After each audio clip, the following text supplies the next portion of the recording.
On this season of Destination Earth, Akane and I head back to her home country of Japan to explore the southern reaches of the island. Join us as we make our way across Nagasaki Prefecture, as we learn about its atomic past, discover its incredible countryside, and hike some of Japan's most scenic trails.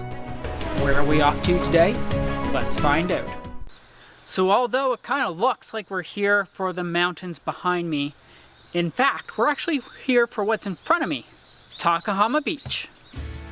If it was your last day, almost anywhere, would you choose a place like this to visit? As we wrapped up our last day in southern Japan, we couldn't help but explore this small piece of paradise. It's no wonder Takahama Beach is rated as one of the best beaches in the area. Beautiful, clear, clean, and turquoise water, palm tree lined beaches, and ample space to roam. This location had it all. Across the street was just as beautiful. The landscape behind the beach was of these massive green mountains. It kept this gem of a beach tucked away from the view of others. Large event spaces occupied the beach as well. I could picture during the summer months, families and friends flocking to this area, drinks in hand and food on the grill, just relaxing and enjoying this near tropical retreat. Okay, Joshua, what happened? Alright, so I think anybody who's ever owned a drone... Sorry. Oh, you just killed me. You're still going? Okay.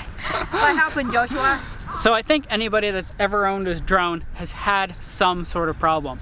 Today was my first problem. When I started, I had about 70% battery. Just flew around the beach, as you saw, and then without warning, usually gives you a warning when you're at like 30% and you start coming back home. All of a sudden, I had critically low battery landing, and at this point, I was out over the water. So I drastically tried to cancel that, fly it back in as far as I possibly could. Thankfully, I got it to the shore, was able to crash land it essentially on the beach, and it seems to be okay. So it's one of those things where, big sigh of relief, I still have it. I have a few other batteries, but I'm not quite sure why all of a sudden, battery just went dead. So with that in mind, we're gonna take a little bit of a break from this. We're gonna have something to eat. Maybe we'll explore the beach on foot, and then we'll decide if we're gonna give this a go again. Sitting and relaxing ourselves, we knew we only had a few hours left to soak up the warm Japanese sun before heading back home to Canada. Our weather at the end of November is slightly different from what we are experiencing here. We knew we had a long winter ahead, which made leaving this beautiful seaside location even harder. Now you may argue with me, but I think it'd be pretty hard pressed to find a more beautiful spot than this. Ocean, beautiful light water on one side, you got mountains on the other side, and the sand so soft and white. Absolutely a stunning beach. Now there were a couple people here earlier, but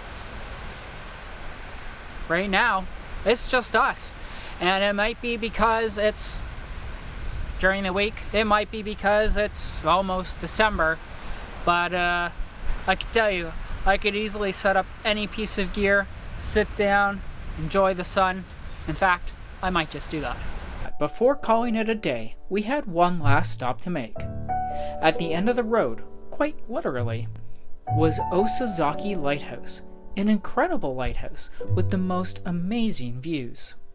We hope to see you in that video as we cap off our amazing trip to Nagasaki, Japan.